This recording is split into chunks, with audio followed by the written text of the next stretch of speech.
नमस्कार YouTube family, मी दिशा भगत आजच्या या नवीन ब्लॉग नवीन व्हिडिओमध्ये तुमचं स्वागत।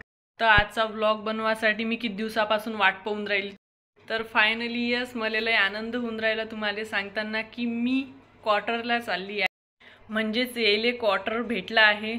तर मी चालली फायनली आसामले। तर आता विचारसन किती दिवसासाठी, आता किती दिवसासाठी चालली हे तर माहित नाही, पण चालली ना, बस ते महत्त्वाचं आहे। तर हा ब्लॉग आहे पॅकिंगचा। तर चला आसामले जायचं म्हटलं तर पॅकिंग तर करावंच लागेल ना। तर याच्या पुढचे ब्लॉग तुम्हाला आसामचे पाहायला भेट, तर कंटिन्यू रहा माझ्यासोबत। आसाम पाहायचं आहे ना।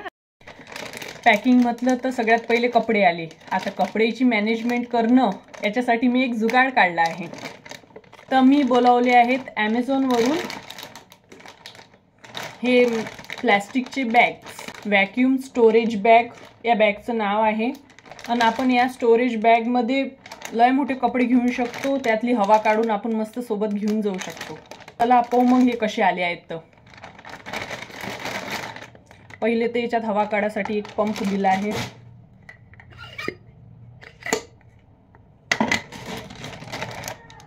नंतर पॅक ऑफ 3चे पॅकेट्स,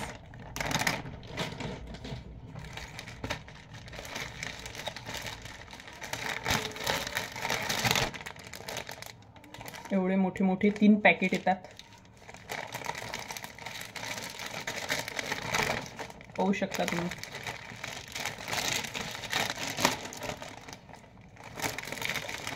आणि त्यामध्ये याला झिप लॉक करण्यासाठी असे 3 बटन्स येतात। तर तुम्ही याला मेशोवरून ऑर्डर करू शकता। व्हॅक्यूम स्टोरेज बॅग मग मी मेशोवरून ऑर्डर केले आहेत पेपर सोप। आता याची क्वालिटी असे 2 मध्ये येतात हे।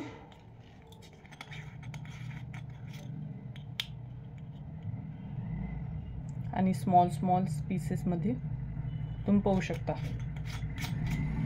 याले पण तुम्ही मेशोवरून ऑर्डर करू शकता, ट्रॅव्हलिंगसाठी बेस्ट आहेत। मग मी ऑर्डर केलं इलेक्ट्रिक लायटर। याची क्वालिटी पण मला ठीकठाक वाटली, तुम्ही पण ऑर्डर करू शकता मेशोवरून। याले फक्त चार्जिंग करा लागते आणि याच्यातून करंट निघणं चालू होते, तुम्ही पाहू शकता। आता सध्या चार्जिंग फुल आहे, हे फुल लाईट दिसून राहील ना, आता म्हणजे चार्जिंग फुल आहे। पहा कसा करंट मारते। तर चार्जिंगले लावासाठी एक वायर पण येते त्याले। मग ती व्हॅक्यूम बॅग बोलवली होती, ते कशी काम करते ते पाहून राहिलो आम्ही। पहिले याच्यात मस्त पन्नी भरून सगळे कपडे भरले, नंतर त्याले पॅक केलं। आता त्याच्यात तो पंप टाकून त्याची सगळी हवा काढा लागते।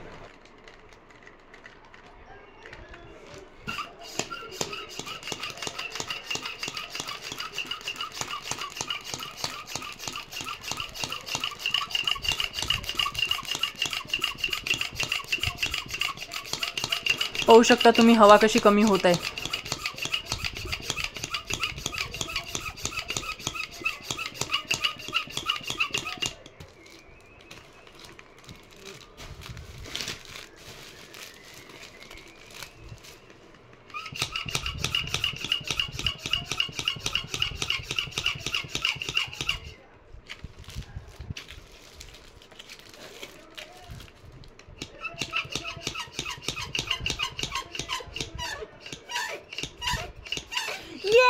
सक्सेसफुल झालं, ये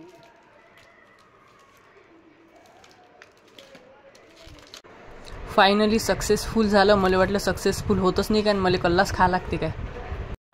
मग आम्ही घरात जे लागणाऱ्या वस्तू आहेत, खाप्याचे जे सामान आहेत, त्याची पॅकिंग सुरू केली।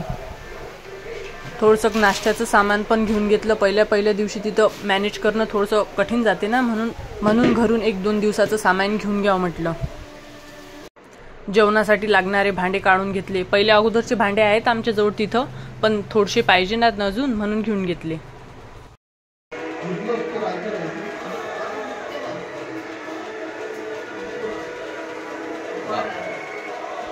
कपडे कितीही घेतले तरी कमी आहेतच आहेत। हे घ्याव ते घ्याव सगळा विचारच आहे निरा।